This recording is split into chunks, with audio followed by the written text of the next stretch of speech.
Lumberjack lore and tall tales, Wisconsin's logging history. Hey there, history buffs and road trip lovers. Welcome back to the Traveling Cheesehead Podcast, your go-to show for Midwest adventures, foodie finds, and fascinating backstories that make every destination more meaningful. I'm your host, Dannelle Gay, and today we're throwing on some flannel, sharpening the axes, and heading into the towering forests of Wisconsin's past. It's time to talk about the lumberjacks, logging camps, and tall tales, because our state's history isn't just about cheese and cows, you know. It's also about grit, timber, and the kind of legends that echo through the pines. So let's dive into these roaring days of Wisconsin's logging boom and meet the larger-than-life characters who shaped the state, and a few who might have been shaped by the campfire stories themselves.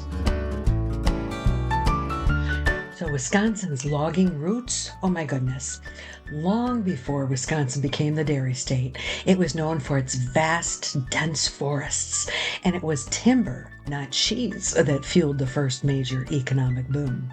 In the mid-1800s, Wisconsin's pine forests were like gold. Lumber was in high demand to build homes, barns, and railroads as America pushed westward. Logging camps popped up from Wausau to Hayward, and rivers like the Wisconsin and the Chippewa became highways for floating logs to the sawmills. This was not an easy gig. Lumberjacks worked in brutal cold, felling massive trees with hand tools and hauling them across the icy terrain.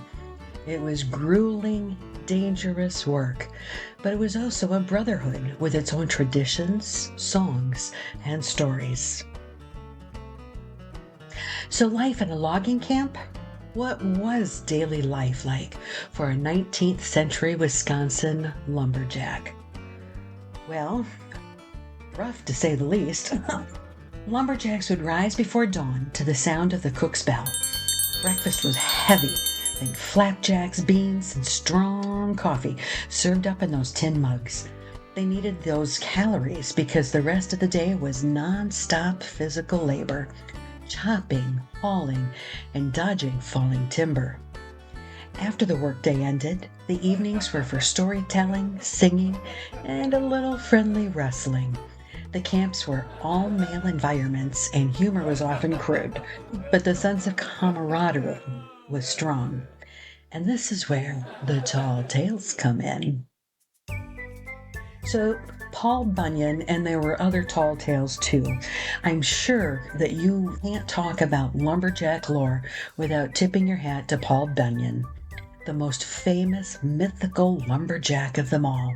Now, legend says it that Paul was so big it took 5 storks just to deliver him.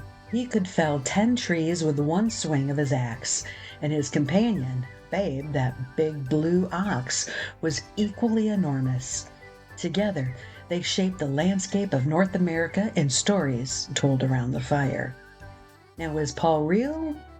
Probably not, but he was real in the hearts of lumberjacks who used humor and exaggeration to make their hard lives a little brighter.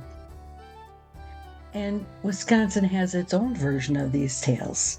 Stories of oxen so large they created the Great Lakes with their footprints, or lumberjacks so strong they wrestled bears into submission before breakfast. These stories may stretch the truth a wee bit, but they capture the spirit of logging camps better than any history book. Now today we have logging museums, festivals, and did I mention the food? Ooh-wee. Now, if you want to experience history for yourself, good news. Wisconsin celebrates its logging roots in some pretty awesome ways. So let's start with the Lumberjack steam train in Laona. Hop on a steam train to a recreated logging camp, complete with bunkhouses, blacksmith shops, and live demonstrations. It's family-friendly and hands-on, making it a favorite for both the kids and history buffs alike. Now, when I say kids, I'm talking 2 to 102 if you follow me here. So now there is a logging museum in Eau Claire. Located in Carson Park, this museum offers exhibits on old school logging techniques, tools, and even a look in real life in a logging camp. It's a must-stop if you're exploring the Chippewa Valley. Now, Hayward, they have the Lumberjack World Championships. Held every summer, this event is pure Wisconsin fun. Watch pros compete in axe throwing, log rolling, boom running, and so much more. There's even a water jump for kids and plenty of delicious fair food. It's part sport, part spectacle, and 100% worth the trip. And hey, you can even eat like a lumberjack. When I speak about eating like a lumberjack, let's not forget Paul Bunyan's Cook Shanty in Wisconsin Dells. This is where you step into a dining hall that feels like a logging camp mess hall, with just fewer splinters on the fanny and more donuts. From the moment you're seated at a long wooden table draped in that red and white checkered napkins, and your food arrives in classic blue spatterware dishes, you'll feel transported. Meals are served family style and the portions are generous because lumberjacks, they didn't do dainty. Nope.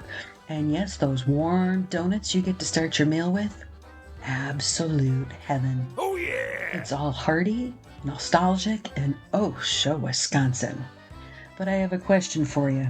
Those donuts, are you a dunker or do you just eat it right out of your hand? Now, whether you're tossing an axe, riding a steam train, or chowing down with a donut in that hand, there are plenty of ways to connect with lumberjack legacy here in the Badger State. Now, legacy is in the landscape here, even if you've never swung an axe. The legacy of Wisconsin's logging past is all around you. It's in the quaint sawmill towns that dot the Northwoods. It's in the twisted pine stumps still found along the trails. It's even in the language. Terms like skid row and loggerhead came straight from the camps. And of course, it's in our people. Rugged, resourceful, and ready to tell a story or two over an old-fashioned. They knew what it was like to wrestle with trees that were so big it took 9 or 10 men to reach their hands all the way around them. So, there you have it, the lumberjack legacy of Wisconsin. A little grit, a lot of folklore, and a deep-rooted connection to the land. Now, if you're planning a trip up north, why not include a visit to one of the logging museums or festivals? Whether you're there to watch the pros roll logs like pros, or to just soak up some Paul Bunyan vibes, it's a fun, fascinating way to experience Wisconsin history. Now, do you have a favorite lumberjack tale or logging stop? I'd love to hear about it. Come share your stories in our Wisconsin Road Trips Facebook group. And if you loved today's episode, give us a follow, leave a review, or share it with someone who loves history, humor, or a good old pair of suspenders. Until next time, my friends, stay curious, stay adventurous, and don't forget, some of the best stories come from the woods.